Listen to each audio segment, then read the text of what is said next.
আরে বাবা, ও তো যেন তেন ভিক্ষুক না, ও হলো খানদানি ভিক্ষুক। আব্বা, আমরা খানদানি ভিক্ষুক। আমার দাদাই প্রথমে শুরু করছিল ভিক্ষা করা, তারপর আমার বাপে ধরছে, এখন আমি ধরছি। নেন আইফোনটা রাখেন, আপনার জন্য নিয়ে আসছি। তুমি আইফোন কোথায় পেলে? এখন কি মানুষ আইফোন ভিক্ষা দেয় নাকি? গুলিস্তানের মোড়ে বইসা মাথার ঘাম পায়ে ফালায়া ভিক্ষা কইরা পরিশ্রম কইরা আপনার জন্য এই আইফোনটা কিনে নিয়ে আসছি। রাখেন, আপনি হইলেন আমার শ্বশুর, আমার একটা প্রেস্টিজ আছে না? না না, আমার আইফোন লাগবো না। মা চল তো, একটা ভিক্ষুক ছেলের সাথে আমি তো বিয়ে দিব না। না না বাবা, আমি ওকে অনেক ভালোবাসি, আমি ওকে ছাড়া কাউকে বিয়ে করবো না। মা, ও একটা ভিক্ষুক, একটা ভিক্ষুকের সাথে আমি তোর বিয়ে দিতে পারি না। সমাজে আমাদের একটা নাম ডাক আছে না? আরে আব্বা বসেন না, আপনার মেয়ের জন্য কেমন ছেলে খুঁজতেছেন আমার বলেন। ছেলেকে প্রতিষ্ঠিত হতে হবে। এই ঢাকা শহরে অন্তত একটা ফ্ল্যাট থাকতে হবে, মাসে অন্তত লাখ টাকা কামাই থাকতে হবে। আমার ঢাকায় বাড়ি আছে 2টা, উত্তরায় ফ্ল্যাট আছে 3টা। আজকে বনানীতে একটা বুকিং দিয়ে আসছি, যেটা আপনারা উঠবেন। ভিক্ষা করি দেখে কি মনে করছেন মাসে 3 লাখ টাকা কামাই? আরে আমার সবে বরাতের রাত্রি তো টার্গেট থাকে 5 লাখ টাকা।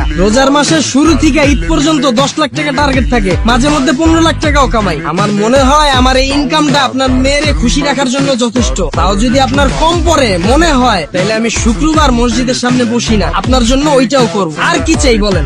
ভিক্ষা করে এত টাকা ইনকাম? আব্বা, এটা আপনি কোনো কথা বললেন? আপনি তো দেখি কোনো খবরই রাখেন না। ভিক্ষার উপর এখন বর্তমানে কোনো ব্যবসা আছে? এটা তো ইনভেস্ট ছাড়া ব্যবসা। এই যে একটা নতুন সেন্ডু গেঞ্জি কিনা বালুর ভিতর 2টা ঘষা দিছি, একটু ছিঁড়া লইছি, আর 120 টাকা দিয়ে একটা বাড়ি কিনছি, বইলেই ব্যবসা। বর্তমানে ব্যবসা করতে গেলে 20 লাখ টাকার নিচে কোনো ব্যবসা করা যায়? তার উপর আছে 1000 রকমের রিস্ক। আর আমার এই ব্যবসায় তো কোনো লস নাই, বইলেই লাভ। বর্তমানের ব্যবসায় 20 লাখ টাকা চালান তো লাগবে, এর উপরে আবার ব্যাংকের লোন। আর বড় ঝামেলা তো বাকি। ব্যবসায় বাকি দিতে দিতে সবার জীবন শেষ। আর আমার এখানে আছে না কোনো বাকি, না আছে কোনো মাল নষ্ট হওয়ার চিন্তা, খালি বইলে ব্যবসা। সবই ঠিক আছে, কিন্তু বাবা কারো কাছে তুমি বলতে পারবো না, কাউকে তুমি পরিচয় দিতে পারবো না যে আমার মেয়ের জামাই একটা ভিক্ষুক। আব্বা, আমি কি সবসময় এই অবস্থায় থাকি? এটা তো আমার কাজ, এই জন্য এই অবস্থায় থাকি। আমি তো ব্র্যান্ড ছাড়া নর্মাল সময় কোনো কাপড়ই পরি না। আর আপনারে মানুষ যদি জিজ্ঞাসা করে আপনার মেয়ের জামাই কি করে, ব্যবসা করি। কে দেখতে যাইতেছে আমি কি ব্যবসা করি? আর সবচেয়ে বড় বিষয় হলো আমরা দুজনরে ভালোবাসি। আর এর উপর সবচেয়ে বড় বিষয় হলো আমার আছে কারি টাকা। বর্তমানের বাবা মারা মেয়ের জন্য যখন ছেলে খুঁজে কি চায়? ছেলেটা ভালো হবে। আমার না আছে কোনো সিগারেটের নেশা, না আছে মদের নেশা, আমার আছে শুধু কারি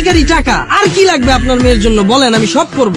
বাবা, তোমার যেহেতু এত টাকা আছে, তাহলে তুমি ভিক্ষা করো কেন? বাড়ি ভাড়া উঠিয়ে তো তুমি তোমার সংসার চালাতে পারো। আপনারা তো আগেই কইলাম আমরা খানদানি ভিক্ষুক। ভিক্ষা করাটা তো আমাকে পেশা না, এটা তো নেশা। ভিক্ষা না করলে আমার শরীর চুলকায়, রাত্রেবেলা ঘুম আসে না, অসুস্থ হয়ে পড়ি। বাবা, আমি ওকে অনেক ভালোবাসি, ওকে ছাড়া আমি কাউকে বিয়েই করবো না। প্লিজ তুমি রাজি হয়ে যাও না, প্লিজ বাবা, আমার দিকে তাকায় রাজি হও।